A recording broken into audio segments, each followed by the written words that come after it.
Assalamualaikum warahmatullahi wabarakatuh. Jumpa lagi di channel Bang Soal Lengkap. Kali ini kita akan membahas buku tematik kelas 6, tema 1, Selamatkan Makhluk Hidup. Subtema 2, Hewan Sahabatku. Pembelajaran 1. Sebelum kita mulai, pastikan teman-teman lakukan like, share, dan subscribe di channel Bang Soal Lengkap ini. Subtema 2, Hewan Sahabatku. Pembelajaran 1.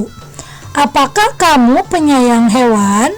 Apa saja manfaat yang diperoleh manusia dari hewan? Bagaimana cara hewan berkembang biak? Ayo kita pelajari. Ayo mengamati. Negara-negara di Asia Tenggara memiliki banyak jenis hewan. Beberapa di antaranya ada yang dijadikan sebagai makanan, simbol negara, atau dijadikan binatang peliharaan. Baca teks berikut dan amatilah gambarnya. Gajah putih dianggap suci oleh beberapa negara di Asia Tenggara seperti Myanmar, Kamboja, dan Thailand. Menjaga gajah putih adalah usaha yang sangat mahal karena pemiliknya harus menyediakan makanan khusus untuk gajah. Indonesia dikaruniai luas wilayah lautan lebih besar dibandingkan luas daratan. Luas lautan Indonesia mencapai 5,8 juta kilometer persegi. Di dalam lautan Indonesia tersimpan potensi perikanan yang cukup besar. Salah satunya ikan tuna. Ikan tuna adalah salah satu ikan yang paling banyak dicari negara lain seperti Jepang, Amerika Serikat, dan Uni Eropa. Tahukah kalian burung yang hidup di negara tetangga kita? Burung takurdahan hidup di Malaysia. Hewan ini termasuk hewan yang dilindungi negara. Hewan-hewan di atas merupakan sebagian dari hewan yang hidup di Asia Tenggara. Bisakah kamu menemukan hewan lainnya? Catatlah temuanmu pada tempat yang telah disediakan. 1. Gajah putih terdapat di beberapa wilayah seperti Thailand, Myanmar, dan Kamboja. 2. Komodo merupakan kadal terbesar di dunia yang hanya terdapat di Pulau Komodo, Indonesia. 3. Burung takurdahan terdapat di wilayah Malaysia. 4. Bekantan terdapat di wilayah Brunei Darussalam. 5. Burung merak hijau terdapat di wilayah Myanmar. 6. Saola terdapat di wilayah Vietnam. 7. Kerbau dan elang Filipina terdapat di wilayah Filipina. 8. Singa terdapat di wilayah Singapura. Kelompokkanlah hewan-hewan yang ada dalam teks dan yang kamu temukan ke dalam diagram Venn berikut berdasarkan cara perkembangbiakannya. Hewan ada yang beranak dan bertelur saja. Amati gambar dan lengkapilah diagrammu dengan hewan-hewan berikut. Hewan yang beranak adalah ikan paus, kucing, sapi. Hewan yang beranak dan bertelur adalah ular. Hewan yang bertelur adalah elang, ayam, ikan, kura-kura, dan buaya. Bacalah teks berikut dalam hati. Setiap hewan memiliki kemampuan berkembang biak. Dengan berkembang biak, hewan dapat melestarikan jenisnya. Tahukah kamu bagaimana cara hewan berkembang biak? Ada 3 cara hewan berkembang biak. Yang pertama adalah ovipar. Hewan yang berkembang biak dengan cara bertelur disebut ovipar. contohnya ayam, dan jenis burung lainnya. Dapatkah kamu menyebutkan hewan ovipar lainnya? Misalnya cicak, ikan emas, dan nyamuk. Ciri hewan ovipar adalah tidak mempunyai daun telinga. Kemudian yang kedua adalah hewan vivipar. Selain bertelur, ada juga hewan yang berkembang biak dengan cara melahirkan. Hewan yang berkembang biak dengan cara melahirkan disebut vivipar. Sapi, kucing, dan gajah adalah contoh hewan vivipar. Dapatkah kamu menyebutkan hewan vivipar lainnya? Contohnya adalah kambing, kelinci, kelelawar, dan paus. Yang ketiga, cara perkembangbiakan hewan adalah ovovivipar. Adakah hewan yang berkembang biak dengan cara bertelur sekaligus melahirkan? Ada, contohnya adalah ular.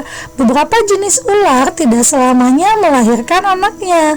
Kadang-kadang pada saat mengeluarkan anak-anaknya, masih ada anak ular yang terbungkus cangkang telurnya. Perkembangan seperti ini dinamakan atau dikatakan bertelur sekaligus beranak, atau disebut juga ovovivipar. Dapatkah kamu menyebutkan contoh hewan ovovivipar lainnya? Contohnya ikan hiu, kadal, platypus, kuda laut. Berdasarkan bacaan di atas, lengkapilah diagram dengan menambahkan contoh hewan lainnya. Diagramnya sudah yang tadi ya. Tulislah manfaat perkembangbiakan hewan secara ovipar dan vivipar. Manfaat perkembangbiakan hewan secara vivipar yaitu 1. Embrio berkembang biak di dalam rahim induknya dan memperoleh nutrisi serta makanan dari si induk. Yang kedua, embrio yang kecil terhindar dari predator karena lahir dengan struktur tubuh yang lengkap dan tumbuh yang lebih besar. Manfaat perkembangbiakan hewan secara ovipar yaitu bukan ovipar tapi ovipar. 1. Embrio atau janin terproteksi dari paparan suhu panas atau dingin yang berasal dari lingkungan, sebab embrio dilindungi oleh cangkang telur yang keras. Yang kedua, cangkang telur bertekstur keras yang membungkus embrio atau janin, melindungi dari predator atau hewan pemangsa. Sampaikan hasilnya kepada teman kelasmu. Hewan-hewan yang ada sangat membantu penduduk di kawasan Asia Tenggara dalam kegiatan ekonomi. Ayo membaca. Kondisi geografis di Asia Tenggara membantu penduduknya memanfaatkan hewan dalam kehidupan sehari-hari. Ikan banyak dijual dan dikonsumsi, hewan ternak banyak yang dijual di dalam negeri, bahkan sampai ada yang mengekspornya. Kamu bisa belajar lebih banyak mengenai kegiatan ekonomi di kawasan Asia Tenggara terkait kondisi geografisnya. Bacaan dengan judul Potensi Ekonomi Negara-negara Anggota ASEAN. Kawasan Asia Tenggara terletak pada jalur perdagangan dunia. Kawasan ini menjadi jembatan antara kawasan Eropa dan Asia Timur. Oleh karena itu, Asia Tenggara menjadi wilayah persaingan bagi pihak-pihak yang ingin memanfaatkan kedudukan strategis kawasan ini. ASEAN berperan sebagai wadah untuk menghindari persengketaan yang mungkin timbul. Dengan posisi yang strategis ini, setiap negara di kawasan Asia Tenggara memiliki kekayaan sumber daya yang menjadi kekuatan negara. Brunei Darussalam. Negara ini terkenal dengan kekuatan sumber daya alam berupa minyak bumi dan gas alam. Brunei menjadi negara di Asia Tenggara yang memiliki pendapatan per kapita tertinggi karena gas alamnya. Oleh karenanya, Brunei Darussalam dijuluki negara petrodolar. Filipina adalah sebuah negara kepulauan yang mata pencaharian sebagian besar penduduknya adalah di bidang pertanian. Filipina berhasil menjadi salah satu negara di dunia yang dapat membangun dan mengembangkan pertaniannya dengan baik. Beberapa produk unggulan hasil pertaniannya diekspor ke berbagai negara seperti nanas, padi, kelapa, dan gula. Hasil pertanian ini juga yang menunjang perkembangan ekonomi negara ini. Maka julukan Filipina adalah Home of Green Research and Farm. Jadi ini adalah julukan bahwa negara Filipina negara yang hijau oleh pertaniannya. Indonesia sebagai negara kepulauan terbesar di kawasan ini, Indonesia memiliki ragam sumber daya alam yang sangat kaya. Banyak hal yang dapat dikembangkan untuk memperkuat perkembangan ekonomi Indonesia. Saat ini Indonesia mengekspor minyak dan gas bumi, tekstil, dan produk-produk dari kayu. Pertambangan menjadi salah satu pintu masuk para pengusaha mancanegara ke Indonesia. Keindahan alam Indonesia pun merupakan daya tarik yang menjadi sumber devisa negara dari sektor pariwisata. Kamboja. Di Kamboja mengalir Sungai Mekong. Daerah di sekitar Sungai Mekong merupakan daerah yang subur. Mata pencaharian penduduk Kamboja adalah pertanian. Hasil pertanian Kamboja yang besar adalah padi dan karet. Laos bertetangga dengan Kamboja. Negara ini dilewati oleh aliran Sungai Mekong. Sama seperti di Kamboja, kegiatan pertanian banyak dilakukan sepanjang aliran sungai ini. Sebagian besar hasil pertanian dinikmati oleh masyarakat Laos. Malaysia. Kegiatan ekonomi utama penduduk Malaysia adalah di bidang pertanian, pertambangan, dan perindustrian. Perdagangan internasional merupakan salah satu kegiatan ekonomi Malaysia yang mengalami pertumbuhan tercepat. Peralatan elektronik, minyak, dan gas bumi diekspor ke negara lain. Produk dari kayu, minyak sawit, karet, tekstil, sepatu, dan bahan-bahan kimia diperdagangkan di dunia internasional. Myanmar. Mata pencarian utama penduduk Myanmar adalah pertanian, perkebunan, dan pertambangan. Padi merupakan hasil utama dari pertanian di sana. Myanmar merupakan salah satu negara penghasil padi terbesar di Asia Tenggara. Singapura merupakan negara paling maju di kawasan ASEAN. Letak Singapura sangat strategis.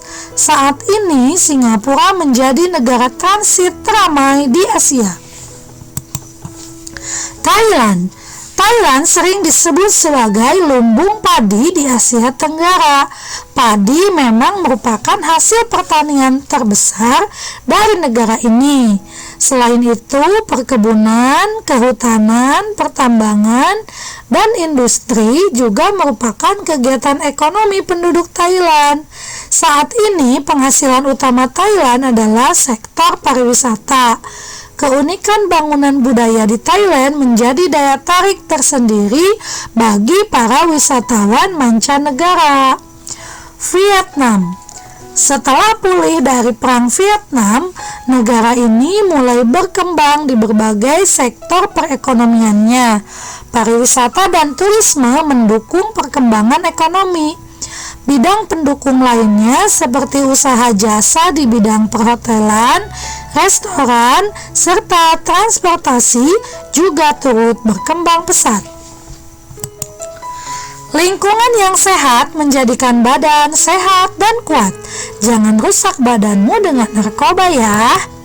Di pelajaran sebelumnya kamu sudah memilih 2 negara ASEAN dan membandingkannya dalam hal kehidupan sosial budaya.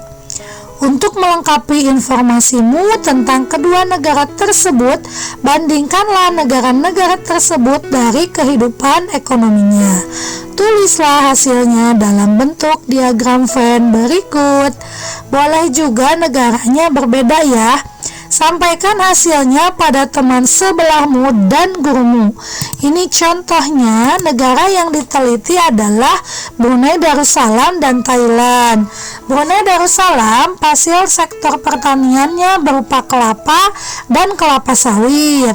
Sektor pertanian, hasil pertaniannya beras, cengkeh, jagung, tebu, ubi-ubian, kayu besi, dan kayu jati. Sektor pertambangannya dari Thailand itu ada timah, tembaga, emas, biji besi, timba, dan wolfram.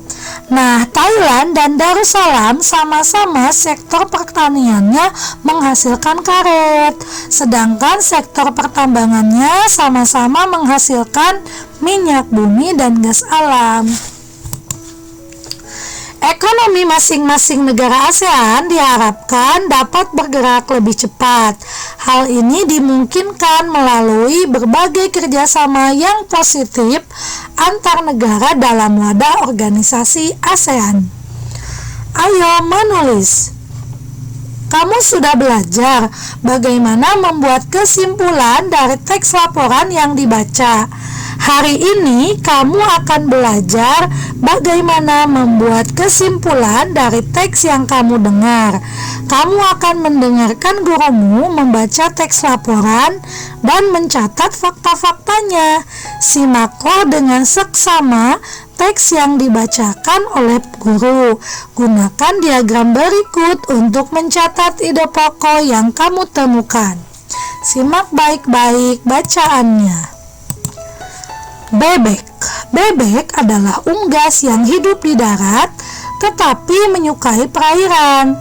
Penduduk Indonesia banyak memanfaatkan daging dan telur bebek untuk kebutuhan sehari-hari. Bulu bebek tidak pernah basah meskipun ia berenang dan menyelam. Hal itu karena bulunya memiliki kelenjar minyak. Lapisan minyak berguna untuk membuat suhu tubuh bebek tetap hangat di malam hari. Maka isinya paragraf 1, ide pokoknya adalah bebek adalah unggas yang hidup di darat tetapi menyukai perairan. Sedangkan paragraf 2, bulu bebek tidak pernah basah meskipun ia berenang dan menyelam. Nah, demikian yang sudah kita pelajari di pembelajaran 1 subtema 2 pada tema 1 ini. Apa saja yang telah kamu pelajari dari kegiatan hari ini? Coba tuliskan sebagai laporan kegiatanmu. Pertama, yang dipelajari adalah hewan-hewan di Asia Tenggara dan potensi ekonomi negara-negara ASEAN. Yang kedua, kita mengetahui macam-macam hewan yang ada di Asia Tenggara serta mengetahui manfaat-manfaat perkembangan hewan baik secara ovipar, vivipar maupun ovovivipar. Sudah jelas teman-teman? Semoga bermanfaat. Terima kasih sudah menyimak. Sampai jumpa lagi. Wassalamualaikum warahmatullahi wabarakatuh.